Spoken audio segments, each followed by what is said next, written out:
আজকে আমার গীতা পাঠের থার্ড অধ্যায়ের কর্মযোগের যে শ্লোক নম্বরটি হবে সেটি হলো 5 নম্বর।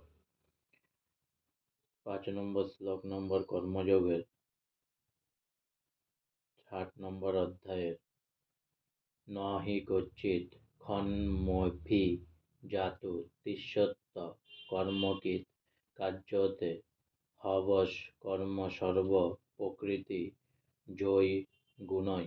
ন মানে না, হি মানে অবশ্যই, কচিৎ মানে কেউ, ক্ষণম মানে ক্ষণমাত্র, অপি মানে ও, জাতু মানে কখনো, তিষ্ঠতি মানে থাকতে পারে, আকর্মকৃৎ মানে কর্ম না করে, কার্যতে মানে করতে বাধ্য হয়, হি মানে অবশ্যই, অবশ মানে অসহায়ভাবে, কর্ম মানে কর্ম, সর্ব মানে সকলে, প্রকৃতিজ মানে প্রকৃতিজাত, গুণই মানে গুণ সময়ের দ্বারা, অনুবাদ সকলেই মায়াজাত গুণ সময়ের দ্বারা প্রভাবিত হয়ে অসহায়ভাবে কর্ম করতে বাধ্য হয়। তাই কর্ম না করে কেউ ক্ষণকালও থাকতে পারে না।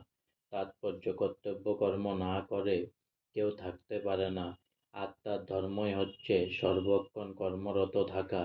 আত্মার উপস্থিতি না থাকলে যদ দেহ চলাফেরা করতে পারে না। প্রকৃতপক্ষে যদ দেহটি একটি নিষ্প্রাণ গাড়ি মাত্র, কিন্তু সেই দেহে অবস্থান করে আত্মা সর্বক্ষণ তাকে সক্রিয় রাখার কর্তব্যকর্ম করে যাচ্ছে, এবং এই কর্তব্যকর্ম থেকে সে এক মুহূর্তের জন্য বিরত হতে পারে না। সেহেতু জীবাত্মাকে কৃষ্ণ ভাবনা মঙ্গলময় কর্মে নিয়োজিত করতে হয়। তা না হলে মায়ার প্রভাবে মোহাচ্ছন্ন হয়ে জীবাত্মা অনিত্য জড় জাগতিক কর্মে ব্যাপৃত থাকে। জড়া প্রকৃতির সংস্পর্শে আসার ফলে আত্মা জড় গুণের দ্বারা প্রভাবিত হয়ে পড়ে।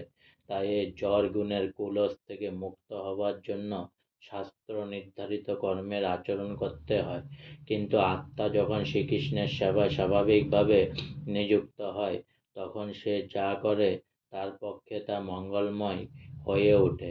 এ প্রসঙ্গে শ্রীমদ্ ভগবতে 1/5/17 বলা হয়েছে, তক্তা সধর্মং চরানম্বুজং হরে ভজন্য পক্ষহত প্রত্যয়ত যদি যত্রক্ক বা ভদ্র ম বুধমুষ্য কিঙ্ক ভাত আপত্যঃ ভস্তাং স্বধর্মমত।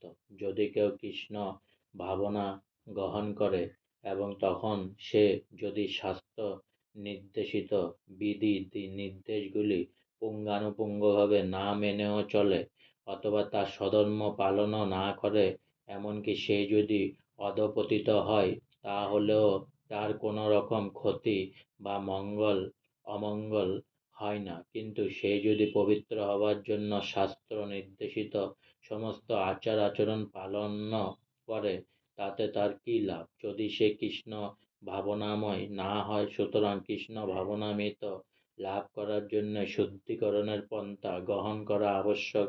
তাই সন্ন্যাস আশ্রমে অথবা যে কোনো চিত্তশুদ্ধিকরণ পন্থার একমাত্র উদ্দেশ্য হচ্ছে কৃষ্ণ ভাবনামৃতের চরম লক্ষ্যে পৌঁছাতে সাহায্য করা। তা না হলে সব কিছুই নিরর্থক।